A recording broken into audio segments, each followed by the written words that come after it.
June 23rd, 1864. By June of 1864, the war had changed the way we fought it. Cavalry units were mounted and mobile, but they still needed men wherever the fight was fiercest. Cavalrymen were often detached to other branches, to act as scouts, couriers, or to fill out depleted artillery crews.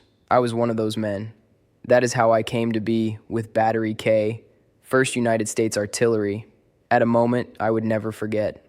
In June 1864, the Army was engaged in what was called the Kautz Raid, a deep cavalry operation aimed at striking the railroads feeding Petersburg and Richmond.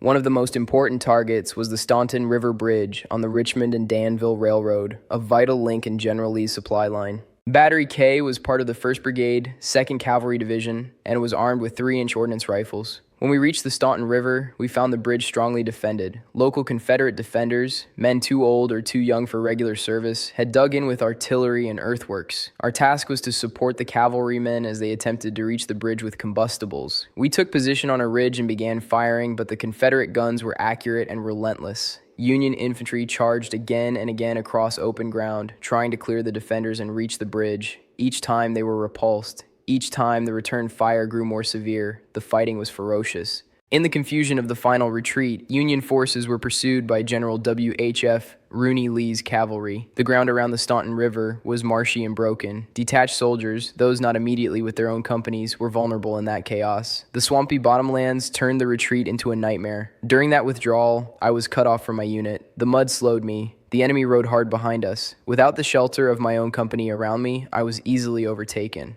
On June 23, 1864, I was captured near the opening of the Kautz Raid before the main engagement at the bridge was done. That capture ended my service with Battery K. The Union forces did not destroy the bridge that day, and the raid was forced back in disorder. Battery K withdrew to a regrouping point, its ranks thinner, its cannon crews fewer. Losing men to capture was a hard blow. Experienced artillerymen were not easily replaced, but that was not the end of my story. It was instead the beginning of another chapter, one I survived only part of, but one that would shape everything I endured afterward. I will tell that part of my life, what happened to me after I was taken prisoner next.